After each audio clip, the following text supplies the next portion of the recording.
Just to let you know that my internet connection is a bit unstable sometimes. So you maybe if you don't hear me properly, you can just lift up your hand and let me know. Okay? Okay, it's fine. We are now live with some music, some tribal music.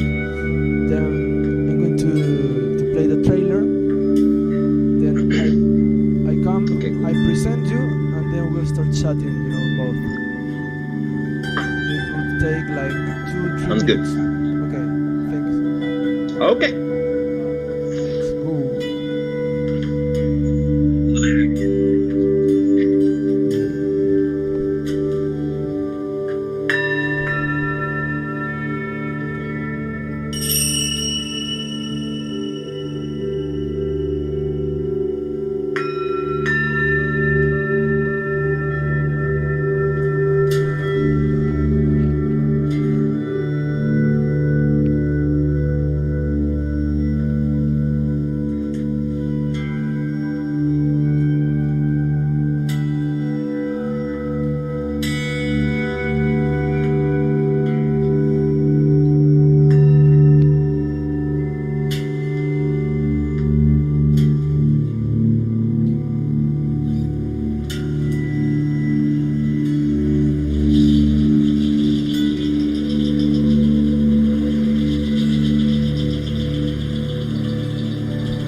So the world began to run out of easy-to-get-at oil a few years ago. And some people said, oh, this will be the end of oil and we'll have to switch to something else. Would that had been true. Instead, what the oil industry did was say, we're going to tear apart the world looking for the last pools of oil. Tenemos los mismos sufrimientos y vamos a unirnos, pero no solamente los pueblos indígenas, sino todos para combatir este mal de la ambición y juntos construir un modelo distinto que sea sostenible para la humanidad y que la Amazonía aporte también con la vida en este planeta. I want to say that I think it's important for me to discover my indigenous roots. I think there's no other way. It's just, a natural compulsion. It's like finding your way back home.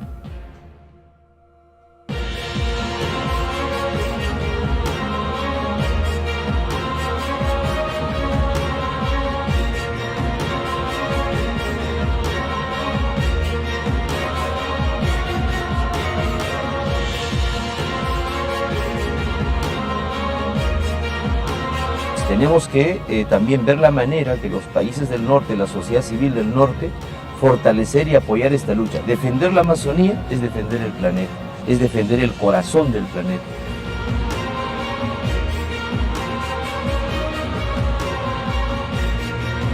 The connection between the North and the South was amazing. We are bonded.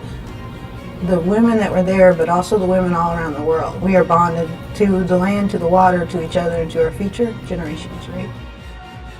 In this handful of soil lies your future. Take care of it, it'll sustain you for millennia. Destroy it, it will destroy you. Así es, mi gente. Entonces, aquí estamos, Patty Wood, retomando en los mano a mano, ¿no? Es un placer para mí para presentar esta película, El Cóndor y el Águila. Estamos con el director aquí desde Francia, Clément Guerra. Hi, how are you, my friend? Clément, how you doing, my friend? Hey there. I'm good, thank you. I'm very happy to be here. Thank you for having me. Yeah, thanks for coming. Thanks for making this kind of film. You know, like it's amazing. You know how you get connected to this kind of narrative. You know, like going to the roots of the Abya Yala. You know, that is some people might not know. No, about this. What is this name about? You know. Yeah, that's a very good question, man. I have no idea how we got connected to that. So your question is, how do we got to be connected to this story, right? Yeah. Well, so it started 6 years ago or 7. I don't even remember. I was a marketing manager in London. My wife was a dog trainer. And instead of, feeling comfortable, buy maybe a house and have wonderful sleepers and watch TV the whole day, we decided that it was time for us to get more educated about real life. So we took our savings and we traveled to North America, wanting to know more about the environmental justice movement. We knew there was lots of environmental abuses in the US at the time. So we just took our savings and traveled over there. And the idea, yes? No, tell me. So the idea at first was not to create a film. And the idea was just to produce short videos as we traveled in order to support community initiatives from indigenous communities. And after a few months, like taking a step back, we understood there was a bigger story to be told. And that's the Cóndor and the Eagle. So it's just so happened. At the time, we didn't know that the environmental justice that was taking shape as an international, very powerful movement was actually led by indigenous communities. That's something we didn't know. And as we learned that, we just couldn't help ourselves, but just like rent a van and cross the continent, going from one community to the next. And what we learned to do is to stop talking and listen deeply. So we started listening deeply to the stories of those impacted communities and indigenous communities. And what we learned is in the film. Amazing. And do you know how many communities did you visit? I mean, all around from Canada to South America?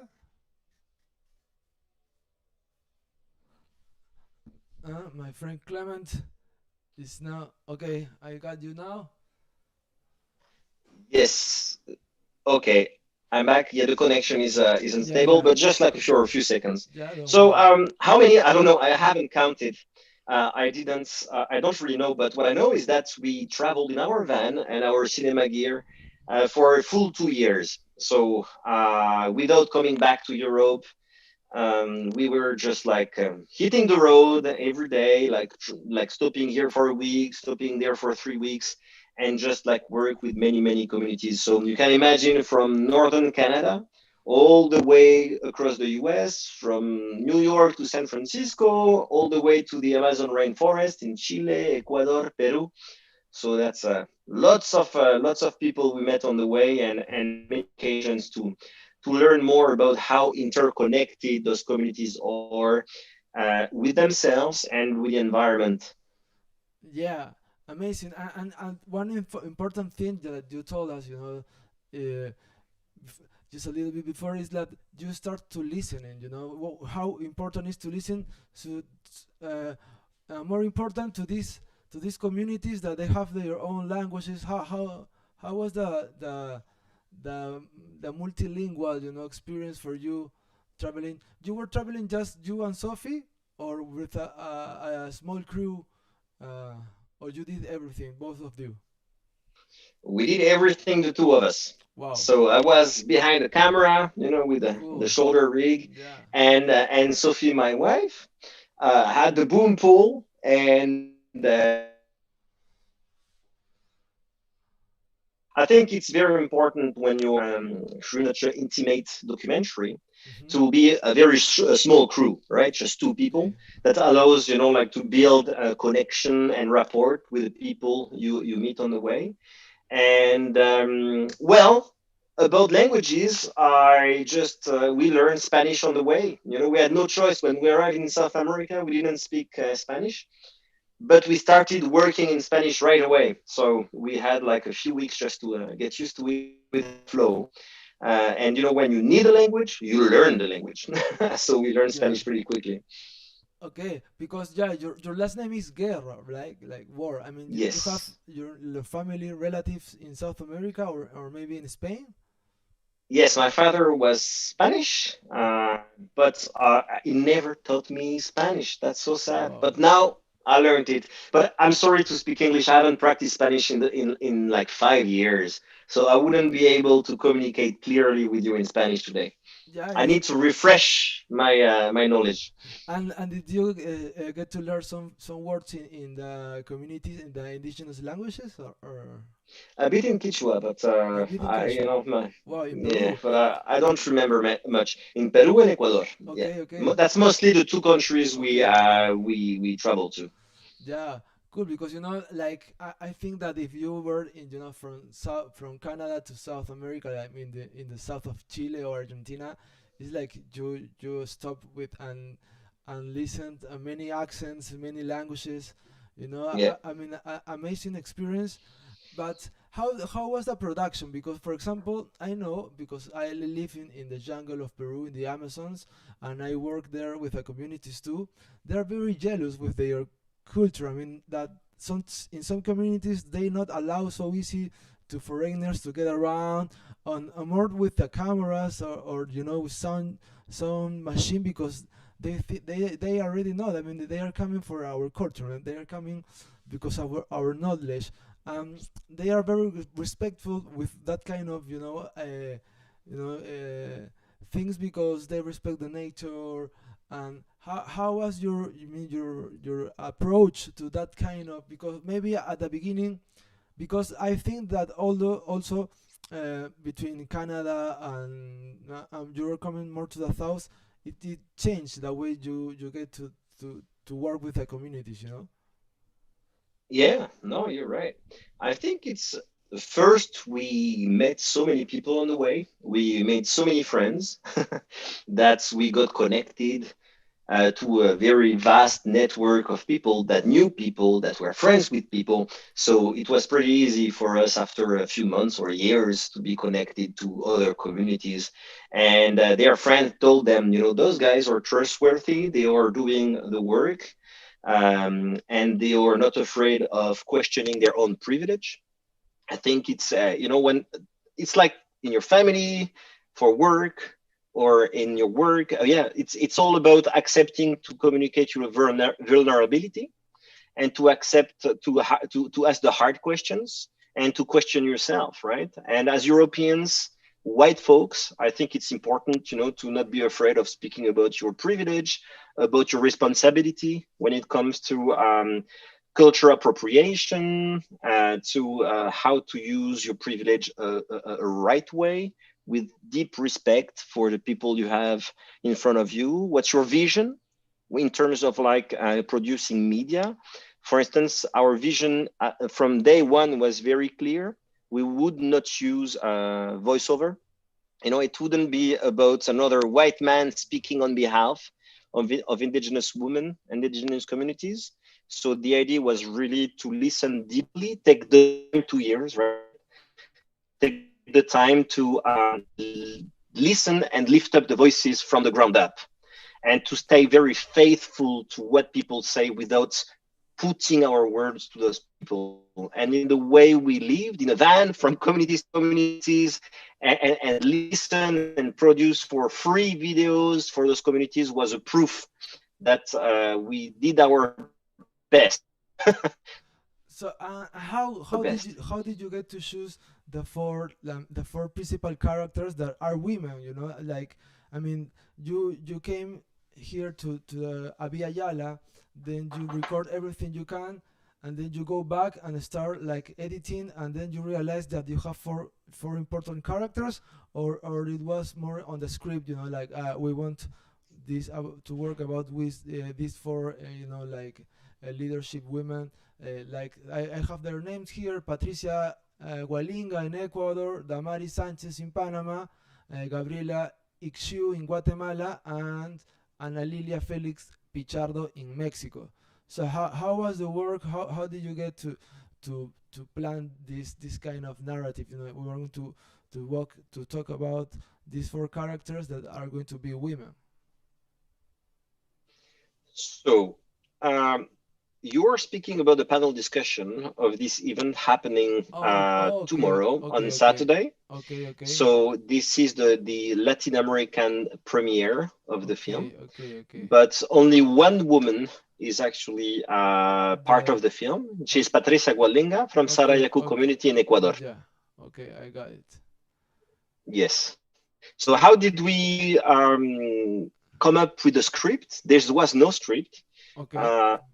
So this film is participatory, which means that there was no script involved. And as we met in the indigenous communities and impacted communities, we just listen.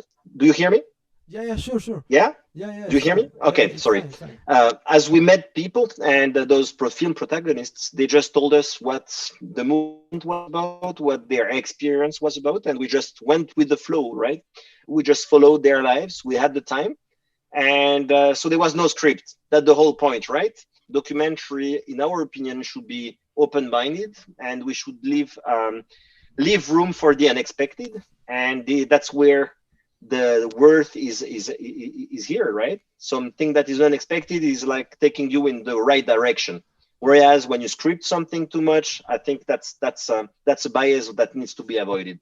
Yeah, I got you. I mean, it's like you need a script just as a guide, but never to be so attached to the script, because it's reading and reality sometimes got other dimensions, you know. But so I wanted to get more into the topic, into how, I mean, you were recording, you know, there's no script, you visit a lot of communities, I think you met a lot of people, a lot of shamans, a lot of wise men, wise women.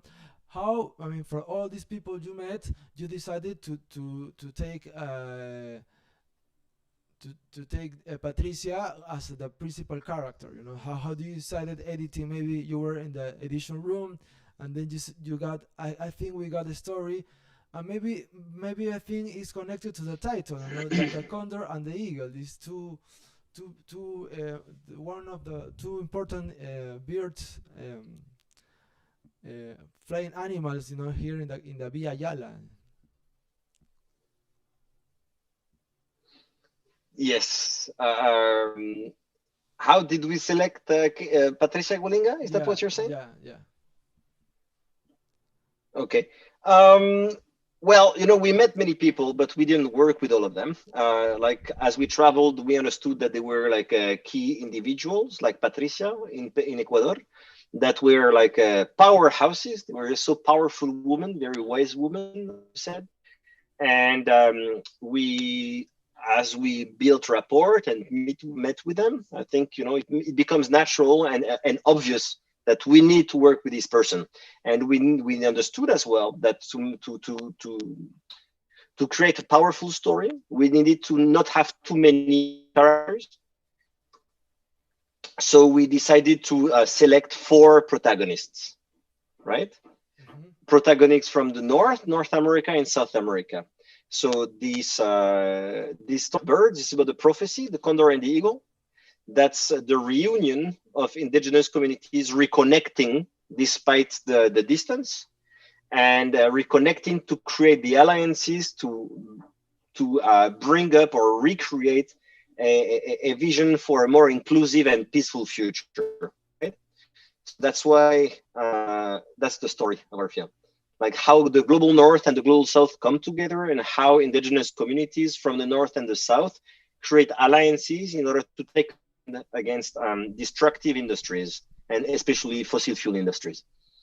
Okay, yeah, that's important thing, because yeah, I mean it's amazing, and I want to thank you because of choosing this kind of topic and make it, because it's more important, here all around the world, that with the climate changing and all this, virus, COVID thing, that we protect nature, we take care of nature, we start to listen those communities that for thousands of years were taking care of the nature of this side, and at least of this side of the country, of the world, the Abya Yala, because there are other communities all around the world, in Africa and in Asia, more than with this traditional, knowledge. So we're talking here because we want to tell the people, there are people, some people connected now. Is coming the premiere, no, for the Condor and the Eagle. It's coming the premiere soon. So we want to let them know where they can reach the film, so would you like to tell us more about it? About the premiere. How did you decide to go on the web? Does it go to some festivals? How does it go to? What are the distribution? Yes. So we are actually very excited to have our Latin American premiere of the film, The Condor and Eagle, tomorrow at 3 p.m. Mexico and 6 p.m. in Argentina, and it will take place online. So this online, it will have first the screening of the film, then a panel discussion with 5 amazing panelists, indigenous women organizers in several countries in Latin America. And this event is the opportunity to first raise awareness about women leadership, indigenous women leadership, when it comes to climate justice and environmental justice. And it is the occasion as well to raise funds for a community, Cerro Punta, that was impacted by the Hurricane Eta in 2020. So all the proceeds of the film will go in support of the community that was impacted by climate change, right? Because our film is about climate change. So what we are asking you today, right, our team of Latin American organizers and myself, is to just join us, in this free event. You don't have to be able to donate to watch the film and to attend the panel discussion.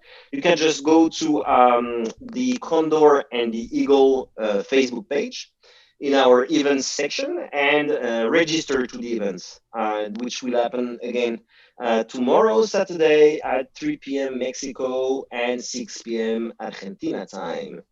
And yeah, the more people show up, and the more powerful this event will be. So that's up to you people to just show up for what is important. Okay, yeah, amazing. So tomorrow is the day, the premiere with this shot with this event, with Patricia and Damaris and Gabriela and Ana Lilia, right? Yes, Tomorrow exactly. at 1 p.m.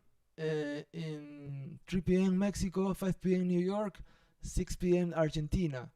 So Yes. So my friends, I think it's rare. It is a rare opportunity, to have indigenous women from Guatemala, Mexico, Panama, Ecuador coming together and share, like a common vision, common strategies, and they will also show the audience that each of us can actually make a difference in our life. It's not only about, turning off the electricity, but we can actually support each other, and we can help the movement, the global movement, flourish and take flight like the condor. You know. Yeah, taking flight at the Cóndor because and because they're getting few, so it's important just to take care of them too. So, um, Clement, thank you very much for getting in touch. I know you are a very busy man now because I mean, I think you got more interviews, more chatting because tomorrow is the big day. So thank you very much. Congratulations for the film, for the crew. I Thank think you maybe too. I would like to join tomorrow, so the people know. Ya saben, amigos, pueden conectarse mañana a la 1 de la tarde para poder entrar a este conversatorio con 4 mujeres indígenas. El poder, ¿no? The femme power, is so important. The female power nowadays, the voice of the women.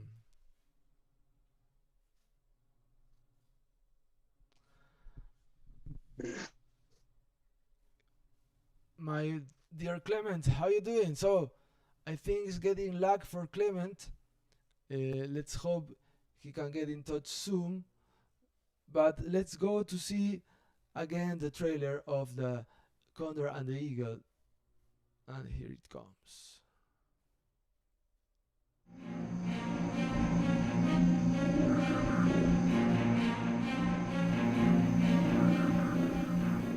So the world began to run out of easy-to-get-at oil a few years ago.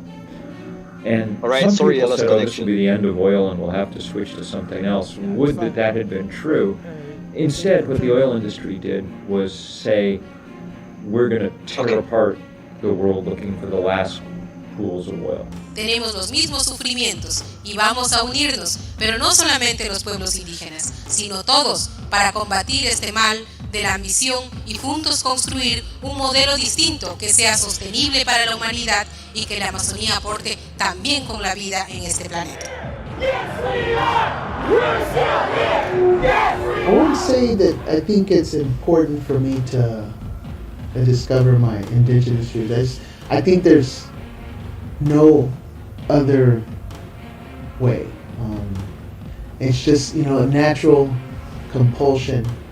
It's like finding your way back home.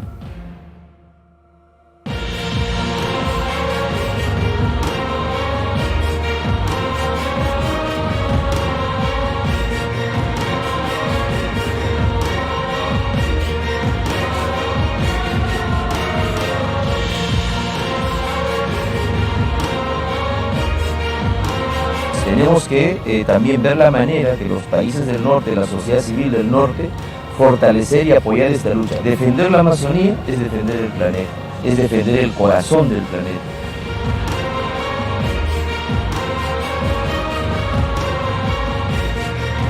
The connection between the North and the South was amazing. We are bonded. The women that were there, but also the women all around the world. We are bonded to the land, to the water, to each other, and to our future generations, right? In this handful of soil lies your future. Take care of it, it will sustain you for millennia. Destroy it, it will destroy you. So, my friend, here Clement, we are okay. So Clement is gone now. It's cool. Bueno, amigos, eso ha sido las conexiones por hoy. Nos estuvimos con Clement un buen rato conversando sobre la película El Cóndor y El Águila, una gran producción acerca de la Vía Yala, ¿no? El continente americano perdido que hoy en día pues ya estamos en las grandes civilizaciones. Parece que vuelve Clement. Vamos a ver si nos enlazamos con él. Hi Clement, my friend.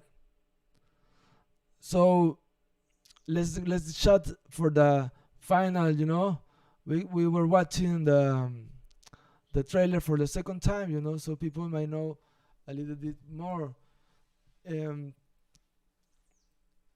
How do you know, just for finishing the interview, how do you think there is like a way about the Occident on the or the moderns, the what they call involved with the indigenous knowledge, like, because I think there is like a big barrier, it's like a black hole, because I mean, people like, for example,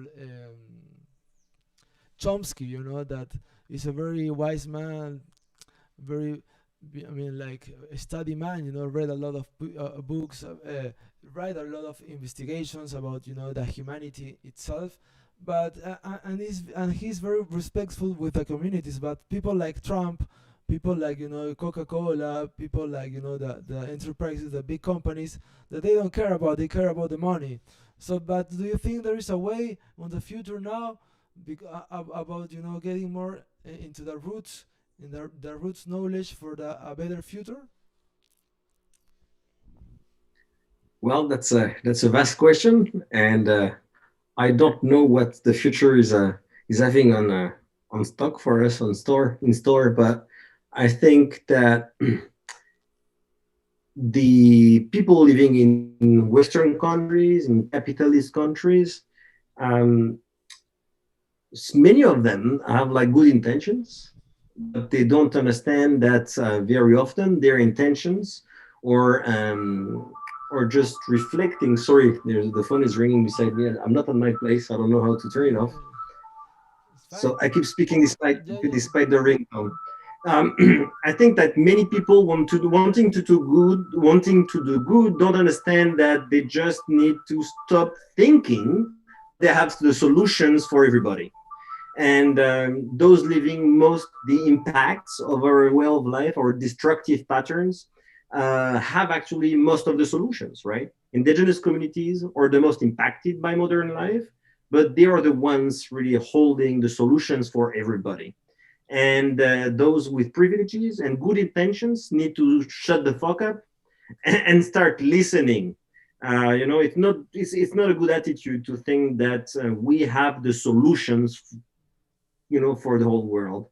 We just need to take a step back, understand that we are privileged and that we can use our privileges in order to just stop speaking, start listening, and support financially, for instance, those that are on the front line of this destruction, those that are actually protecting the biodiversity, right? I want to remind people that indigenous people represent 20%, 5% of the world population, occupy 20% of the world lands, and that hold 80% of the biodiversity. So basically, without indigenous communities, there is no more life on Earth. So, it's good that white privileged people think that they have the solutions, but they are not the ones doing the work. They are not the ones living the impacts of our destructive life. So we just need to start understanding that we can actually start listening a bit more from those on the front lines, like indigenous communities and others. Okay, amazing. Thank you very much, because that's very true. Let's get out of our privilege and start more listening to those who are on the fields. The field of the climate changing, how you say, is like 80% of the biodiversity. So it's a lot of in the game. So thank you, Clement. Congratulations to you and Sophie and the crew. So let's get in touch tomorrow. Ya saben, amigos, mañana tienen un conversatorio importantísimo con 4 mujeres indígenas que tienen todo el conocimiento, el poder, el saber de la Pachamama. Así que hemos estado con Clement. Clement, thank you very much. Have a great day. I think you are now there. Is midnight or what time is there now? No, it's 5:30 in the PM in the afternoon. Okay, so that's all right. I still have we are here approaching to moons. It's like fine. Thank you so much, my friends. Congratulations, and let's keep in touch. As my name is an indigenous name, because I live with a community like 12 years ago, and I make ayahuasca ritual, and then I got this name, Awahun name, that some people think, oh, it's like your artistic name, Because how is your artistic name? I say no, it's my indigenous name. It's more about artistic or ego. It's more about sometimes politic too, because as you might say, as you might know, indigenous people don't have the right voice on the big screen, on the big media, and so that's why people like me on this kind of project, Radio Cuartel TV, we like to be this place for these voices that are sometimes not listening, and make this happen, start listening, because we need it. So thank you for making this kind of film. The world is going to appreciate it, and tomorrow we got a date. So ya saben, amigos, nos vamos. So this is the end, my friends. Thank Hasta you luego. for Que te le vaya bien. yeah, thanks Ivan also, for getting us in touch, and Yeah. have a Thank good you, Ivan. Friday, a good weekend. So tomorrow we have the date with Clement and El Cóndor y El Águila. Amigos, ya saben, mañana El Cóndor y El Águila. Nos vemos, esto ha sido todo por hoy, aquí en Mano a Mano con Patty Wood. See you, my friend. We're going to play the trailer again, so people watch it for the last time, and we are off. Thank you, Clement. So have a great day. Hasta mañana. Chao. Hasta mañana. Chao.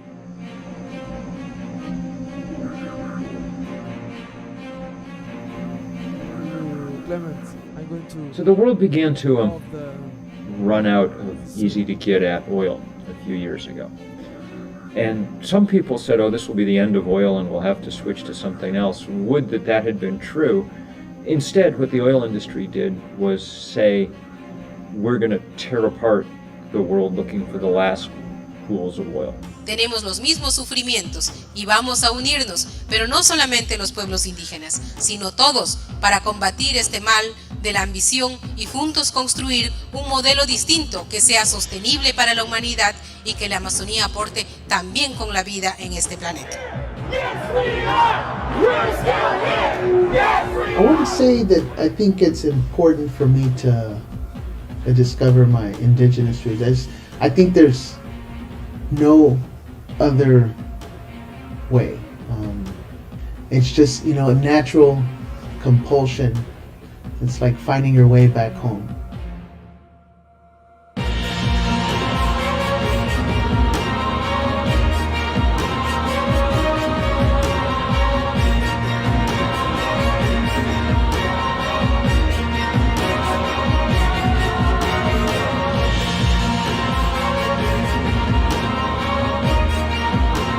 Tenemos que también ver la manera de los países del norte, la sociedad civil del norte, fortalecer y apoyar esta lucha. Defender la Amazonía es defender el planeta, es defender el corazón del planeta.